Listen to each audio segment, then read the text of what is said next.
Assalamualaikum warahmatullahi wabarakatuh. Hai, sampai saat ini mungkin masih banyak yang mengenal Indonesia dari satu daerah aja, yaitu Bali. Bali memang dikenal oleh dunia sebagai daerah tujuan wisata yang eksotis.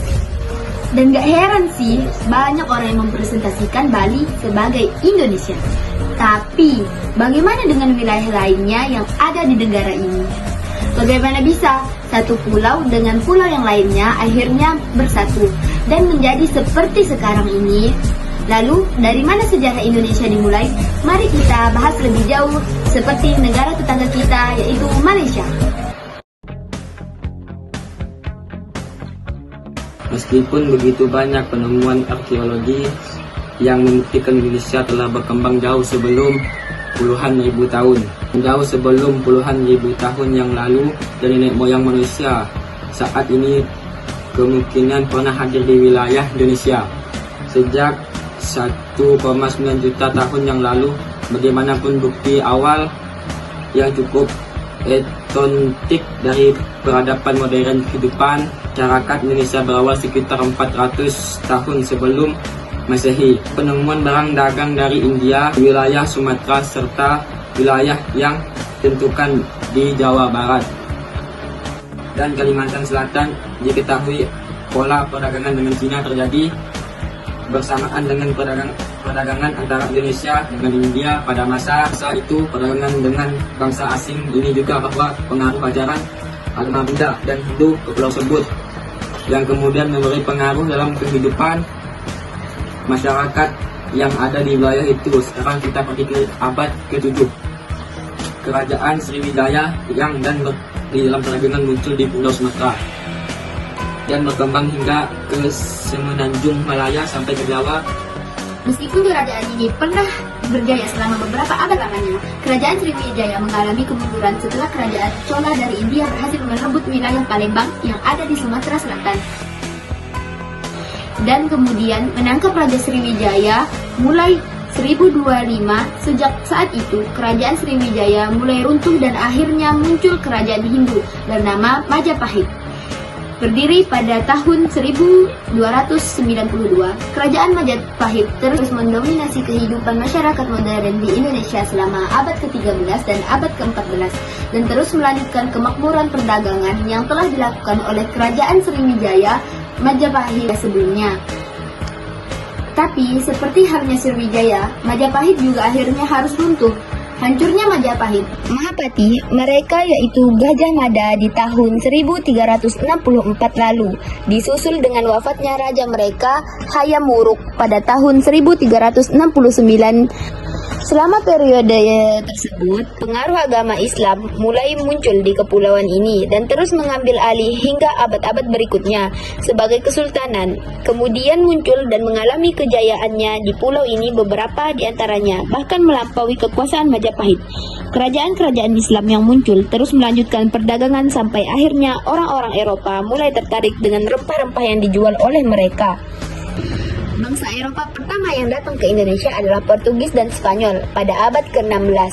Saat Spanyol melakukan upaya untuk memperluas kekuasaannya di Maluku, yang dikenal sebagai Pulau Rempah-Rempah, rupanya hal tersebut tidak berlangsung lama. Karena persaingan dengan Portugal, lalu kemudian Belanda dan Inggris. Portugis sebelumnya telah lebih dulu menguasai wilayah semenanjung Malaya dan merebut Malaka pada tahun 1511. Dari sana mereka mengarahkan pandangan ke Maluku dan mulai mengambil alih perdagangan rempah-rempah. Setahun berikutnya, meskipun sempat mengalami kesuksesan, namun dengan cepat mereka terusir dengan Belanda pada abad ke-17. Dengan istilah kolonial, Belanda menjadi penjajah paling berjaya di Kepulauan Indonesia. Ekspedisi pertama bangsa ini ke Nusantara terjadi pada 15 dan 5 bawah komando Cornwallis dan Houtman, dan kapal mereka menjatuhkan janggar di wilayah Jawa Barat. Selama periode ini, kongsi dagang Belanda yang bernama VOC dibentuk sebagai usaha untuk mengatur perdagangan antara Belanda dengan negara-negara di sekitar Samudra Hindia. VOC mendapatkan wilayah otonomi yang cukup signifikan oleh pemerintah Belanda yang membuat mereka mendominasi perdagangan di Hindia Timur dan tetap bersaing dengan Inggris dan Portugis. Meskipun tujuan awal pionsis hanyalah berdagang, mereka melalui menguasai wilayah lain, terutama seluruh Pulau Jawa dan pulau-pulau di dekatnya. Pada abad ke-17, Spesies membuat perubahan bertahap dari persekutuan dagangan paling terpengaruhi di lautan menjadi kolonial setelah berhasil membangun benteng di batalion, dan mereka juga terus berusaha mendapatkan wilayah Euphrates di seluruh kepulauan Indonesia. POC juga kemudian berhasil merebut Malaka yang letaknya bersebelahan di Semenanjung Malaya di tahun 1641.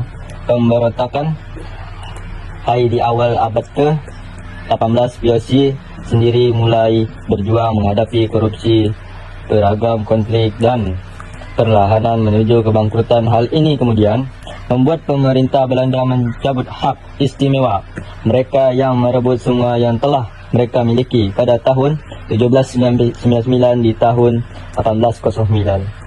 Agar kemerdekaan segera dikumandangkan, sayangnya perlawanan rakyat Indonesia dalam merebut kemerdekaan malah diinterupsi oleh kehadiran Jepang selama Perang Dunia Kedua terjadi. Saat Jepang mulai menduduki Indonesia, mereka dengan cepat mengambil hati rakyat Indonesia dan melibatkannya di posisi instrasi. Tidak seperti Belanda, Jepang justru mendukung pergerakan nasional Indonesia. Meskipun begitu, strategi tersebut ternyata hanya berjalan selama mulai berlaku dan Belanda kemudian mulai mendirikan perkebunan sendiri. Meskipun tetap saja rakyat Indonesia yang dikorbankan dalam sistem tanam paksa, akhirnya di awal abad ke-20 Belanda mulai membuat peraturan baru dengan tujuan untuk menciptakan kesejahteraan rakyat Indonesia yang dikenal sebagai politik etis atau politik balas budi, yang merupakan politik ancur-ancuran kolonial Hindia Belanda selama 4 dekade dari 1 sampai tahun 1942. Peraturan ini kemudian membawa perubahan dengan dibangunnya sekolah-sekolah baru reformasi, pemerintahan yang memberikan otonomi pada pejabat daerah, serta kesempatan bagi warga pribumi untuk mendapatkan pendidikan dan mempelajari lebih jauh mengenai kebudayaan Barat. Meskipun dengan adanya perubahan tersebut, tidak seluruh rakyat Indonesia mendapatkan dampaknya. Sebagian besar rakyat Indonesia masih tertindas oleh kolonialisme Belanda. Seiring berjalannya waktu, kebencian itu semakin memuncak, yang kemudian memunculkan pergerakan nasional dan mendesak agar kemerdekaan segera dikumandangkan. Sayangnya, perlawanan rakyat Indonesia dalam merebut kemerdekaan malah diinterupsi oleh kehadiran Jepang selama Perang Dunia Kedua terjadi. Saat Jepang mulai menduduki Indonesia, mereka dengan cepat mengambil hati rakyat Indonesia dan melibatkannya di posisi instrasi.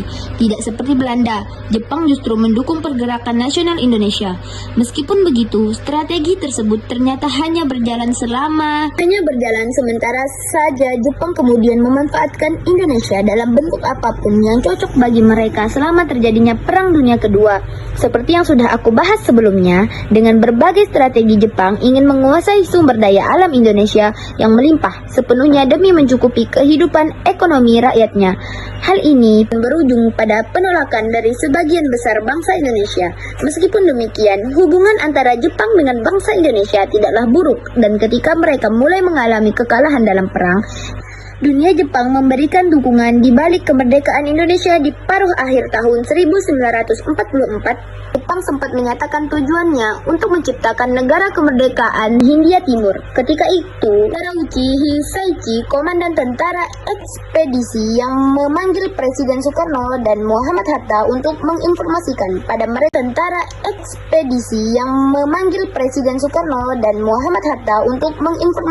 pada mereka bahwa Jepang bermaksud untuk memberikan kemerdekaan pada Indonesia kedua.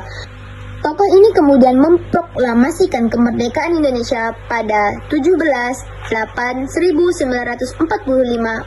Proklamasi kemerdekaan ini sebenarnya tidaklah berjalan cukup mudah dan menimbulkan beberapa perlawanan antara Indonesia dengan pemerintah kolonial, baik Inggris maupun Belanda. Inggris tidak memiliki perlawanan yang kuat dan kemudian terpaksa mundur saat Belanda datang kembali untuk merebut apa yang telah mereka dapatkan sebelumnya.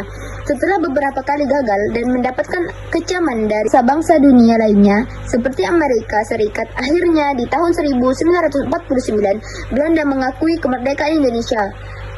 Tahun-tahun berikutnya menandai perkembangan politik dan konstitusional disertai dengan pasang surutnya perekonomian dan pertanian dimulai pertama kali. Jadi, demokrasi parlementer yang kemudian beralih lagi menjadi apa yang disebut oleh Presiden Soekarno sebagai demokrasi terpimpin, yaitu sebuah sistem demokrasi yang seluruh keputusan serta pemikiran berpusat pada pemimpin negara. Kala itu, Presiden Soekarno yang dimulai pada Februari 1957 sampai 1965.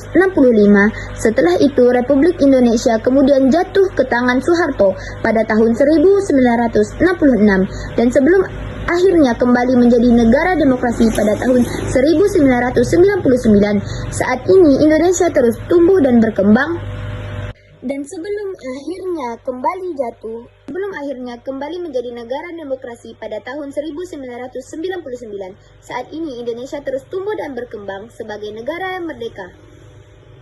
Berdasarkan data administrasi kependudukan per Juni 2021, populasi Indonesia ada sekitar 270 juta jiwa, di mana 137,5 juta jiwa adalah laki-laki dan 134,7 juta jiwa adalah perempuan. Saat ini Indonesia dipimpin oleh Presiden Prabowo sebagai Presiden ke-8. Sekian video dari kami mengenai tentang sedikit sejarah Indonesia.